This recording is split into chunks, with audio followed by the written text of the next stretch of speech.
பிரம்மனுக்கு 5வது முகம் கொடுத்த திருச்செந்தூர் ஆறுமுகம். திருச்செந்தூர் தலம் எத்தனையோ அற்புதங்கள் நிகழ்த்தப்பட்ட தலமாகும். மும்மூர்த்திகளின் குறைகளும் இந்த தலத்தில் தீர்ந்துள்ளன. ஆன்மீக புண்ணிய தலங்கள் ஆயிரக்கணக்கில் இருந்தாலும் திருச்செந்தூர் முருகன் தலம் அவற்றில் முதன்மையானது என்பதற்கு இதுவே சான்றாகும். மும்மூர்த்திகளில் ஒருவரான பிரம்மனுக்கு நல்ல பக்குவத்தை கொடுத்த இடம் திருச்செந்தூர்.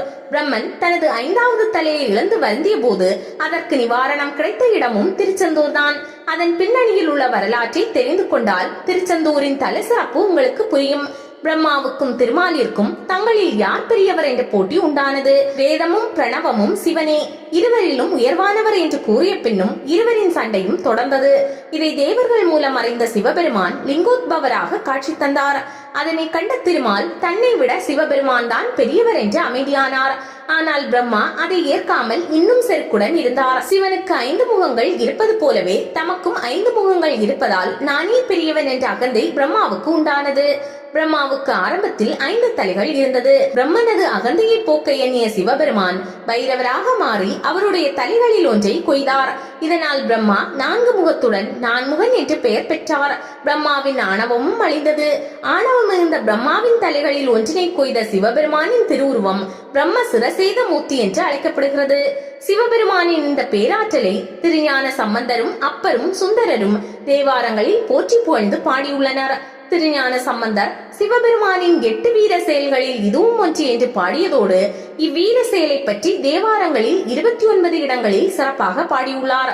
சிவபெருமான் பைரவராக மாறி பிரம்மாவின் தலையை கொய்ததால் பிரம்மாவுக்கு நிம்மதி இல்லாமல் போய்விட்டது. தலையிழந்த பிரம்மன் புலம்பியபடி அலைந்தார். தனக்கு மீண்டும் தலை கிடைக்க என்ன செய்யலாம் என்று யோசித்தார். திருமாலை சந்தித்து பேசினால் நல்ல யோசனை சொல்வார் என்று பிரம்மனுக்கு தோன்றியது.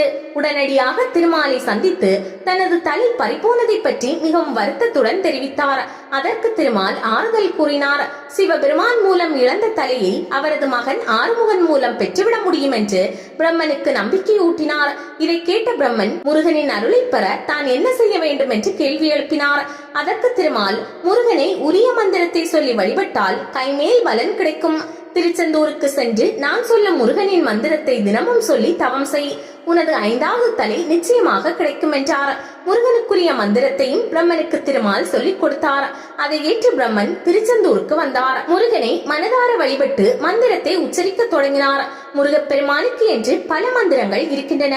பல சித்தர்கள் அவரை வணங்கும் பொழுது பல மந்திரங்களை உருவேற்றினார்கள். அந்த மந்திரங்களையும் அதன் பலன்களையும் கால சந்ததியினர் அறிந்து கொள்ள வேண்டும் என்பதற்காக ஓலை சுவடிகளில் எழுதி வைத்திருந்தார்கள். அப்படி பல மந்திரங்களை பெற்ற முருகப்பெருமானின் மூல மந்திரம் என்று நாம் கூறுவது ஓம் சரவண பவ.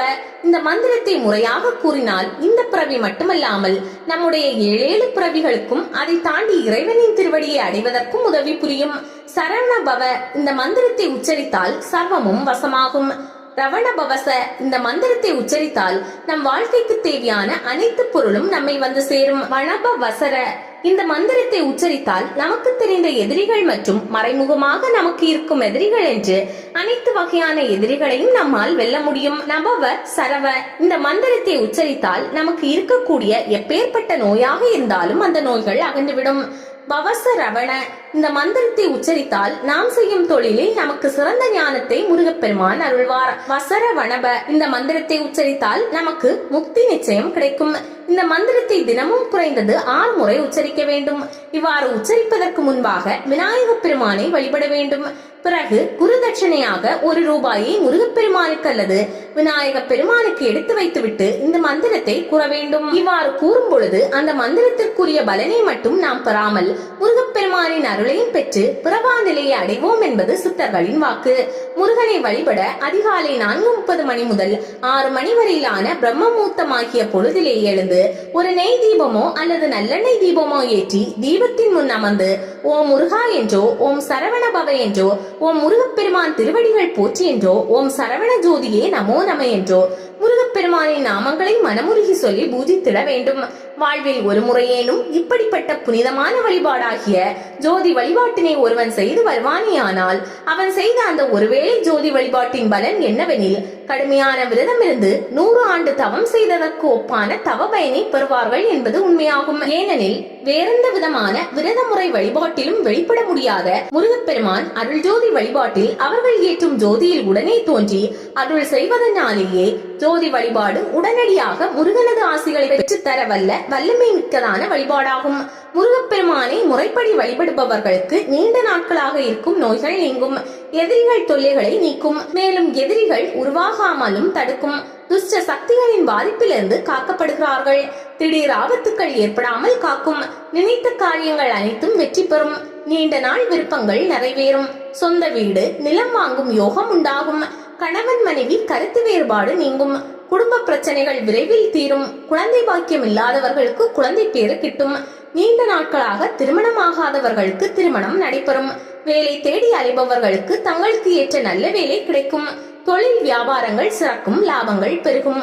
ஓம் சரவண பவ மந்திரத்தில் சா என்பது வசீகரிக்கும் சக்தி கொண்டது, ரா என்பது நம் வாழ்வில் வளத்தை சேர்க்கக்கூடியது, வா என்பது துன்பம் வறுமை போன்றவற்றை நீக்கக்கூடியது, நா என்பது நம் வாழ்வில் பிரச்சனைகளை தீர்க்கக்கூடியது, பா என்பது ஈர்க்கும் ஆற்றலை கொண்டது, வா என்பது நம் வாழ்வின் எதிர்மறை சக்திகளை அளிக்கும் சக்தி கொண்டது. இந்த மந்திரம் முருகனின் அருளை பெற சிறந்த மந்திரமாகும். வெள்ளிக்கிழமை நாளில் விரதம் இருந்து இந்த மந்திரத்தை சொன்னால் நம் எண்ணங்கள் பூர்த்தியாகும், நினைத்தது நிறைவேறும். சரவண பவ என்கிற மந்திரத்தை மட்டும் 1008 முறை ஒருவர் தினமும் சொன்னால் அவருக்கு பொன் பொருள் சேர்ந்து வேண்டியது எல்லாம் வேண்டிய வண்ணம் நிறைவேறும். இந்த வழிபாட்டை செவ்வாய்க்கிழமைகளில் தொடங்குவது சிறப்பு. அது முருகனுக்கு பிடித்த நாளாகும். பிரம்ம முகூர்த்தத்தில் எழுந்து குளித்து இந்த மந்திரத்தை 1008 தடவை ஜபித்து இனிப்பான பாலில் குங்குமப்பூ கலந்து முருகனுக்கு நைவேத்தியமாக படைத்தால் வாழ்வில் பல சிறப்புகளை அடையலாம் என சாஸ்திரங்கள் கூறுகின்றன. இத்தகைய சிறப்பான மந்திரத்தை திருச்செந்தூரில் தினமும் உச்சரித்தார் பிரம்மன். இதனால் மகிழ்ச்சியடைந்த முருகப்பெருமான் பிரம்மன் முன் தோன்றினார். அவரிடம் பிரம்மன் தனது குறையை தெரிவித்தார். பிரம்மன் மீது முருகப்பெருமானுக்கு இரக்கம் உண்டானது. ஒரு லிங்கத்தை பிரதிஷ்டை செய்து வணங்கும்படி அறிவுறுத்தினார். அவ்வாறே பிரம்மாவும் லிங்க பிரதிஷ்டை செய்து அத்தி, மா, முட்கிழவை, முல்லை, வில்வம் ஆகிய 5 வகை மலர்களால் அர்ச்சனை செய்து வழிபட்டார். இதனால் மகிழ்ச்சியடைந்த சிவபெருமான் பிரம்மன் முன் தோன்றி ஆசீர்வதித்தார். முருகப்பெருமான் கேட்டுக்கொண்டதால் பிரம்மனுக்கு அவரது 5வது தலையை கொடுக்க முடிவு செய்தார். திருச்செந்தூர் தலத்தில் உள்ள மூகாரம்ப தீர்த்தத்தில் நீராடி முருகனை 3 முறை சுற்றி வா, உனக்கு 5வது தலை தானாக வந்துவிடும் என்றார். அதன்படி முருகப்பெருமானை பிரம்மன் 3 முறை சுற்றி வந்தார். அப்போது முருகனுக்குரிய மந்திரத்தை உச்சரித்தார். உடனடியாக அவருக்கு இழந்த தலை மீண்டும் கிடைத்தது. மகிழ்ச்சியடைந்த அவர் முருகனுக்கு நன்றி தெரிவித்து மீண்டும் தனது பணிகளை தொடங்கினார்.